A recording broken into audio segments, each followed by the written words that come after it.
नमस्कार। बॉलीवुड स्पेशल अंक के साथ मैं शैलेंद्र वर्मा।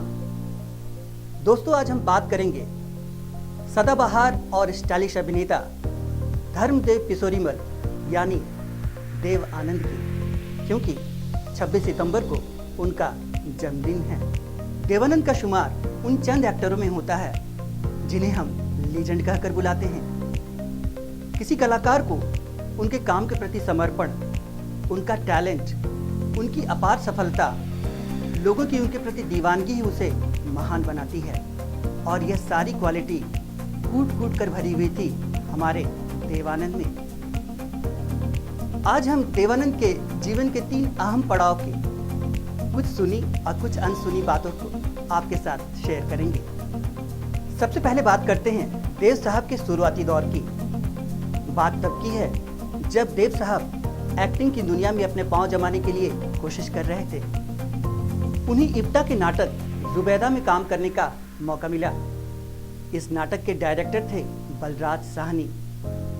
बलराज साहनी ने देव साहब को एक सीन के लिए 10 लाइन का संवाद याद करने को कहा। युवा देव साहब रात भर उस 10 लाइन के सीन को याद करने में जुट गए। दूसरे दिन रिहर्सल करने के लिए पहुंचे। बलराज साहनी ने उन्हें उस सीन को करने के लिए कहा, लेकिन देव साहब बार बार लाइनें भूल जा रहे थे। थोड़ी देर के बाद बलराज साहनी ने अपना आपा खो दिया।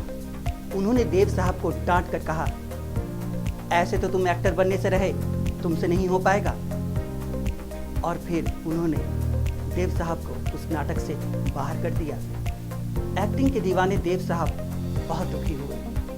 फिर उनके एक दोस्त ने बताया, जाने माने फिल्मकार पीएल संतोषी नए कलाकारों को लेकर हम एक है नामक फिल्म बना रहे हैं और पुणे में इसका ऑडिशन चल रहा है। एक्टिंग के दीवाने देव साहब फौरन पुणे चले गए। वहां देखा तो नए लड़कों की भीड़ जमा थी, लेकिन देव साहब घबराए नहीं। फिर पीएल संतोषी आए। उन्होंने कहा, कोई भी बड़ा सीन करके दिखाए, लंबा डायलॉग बोलकर दिखाए। देव साहब को नाटक का वो 10 लाइन वाला सीन याद आ गया। उन्होंने वहां झट से वो संवाद बोल दिया। पीएल संतोषी को देव साहब भा गए और इस तरह फिल्मों में देव साहब को मिल गया उनका पहला चांस। दूसरी कहानी तब की है जब देव साहब सफल अभिनेता बन चुके थे। देव साहब शुरू से स्टाइलिश थे और उनकी अनूठी अदा पर ही तो लड़कियां उनकी दीवानी थी। हुआ यूं कि हॉलीवुड का एक फोटोग्राफर बॉलीवुड में सफल कलाकारों की फोटोज लेने के लिए मुंबई आया हुआ था। वह देव साहब के पास भी पहुंचा। उसने बातों ही बातों में देव साहब को यह कह दिया कि फला हॉलीवुड हीरो ने उन्हें चंद मिनटों में 50 से अधिक पोज दिए हैं। फिर क्या था, देव साहब ने उस फोटोग्राफर को कहा, be ready with your camera.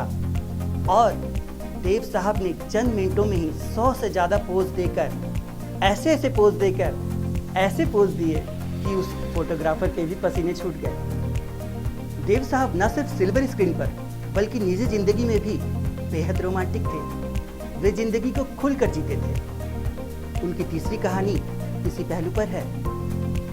बात तब की है जब हरे रामा हरे कृष्णा रिलीज हो चुकी थी और जीनत अमान बहुत बड़ी स्टार बन चुकी थी और गॉडफादर बन चुके थे देव साहब। लेकिन रोमांटिक देव साहब को जीनत का साथ अच्छा लगने लगा था। हालांकि वे जीनत से 26 साल बड़े थे, शादीशुदा थे और 2 बच्चों के पिता भी थे। देव साहब ने अपनी इस लगाव का, अपनी इस प्यार का, उन्हें जीनत के साथ अच्छा लगने का जिक्र अपनी ऑटोबायोग्राफी रोमांसिक विद लाइफ में भी किया है। जब देव साहब को लगने लगा कि वह जीनत अमान से प्यार करने लगे हैं, तो वह जीनत से अपने दिल की बात कहना चाहते थे। उन्होंने जीनत को ताज होटल में डिनर के लिए बुलाया। जीनत मान भी गई। रात को डिनर होना था।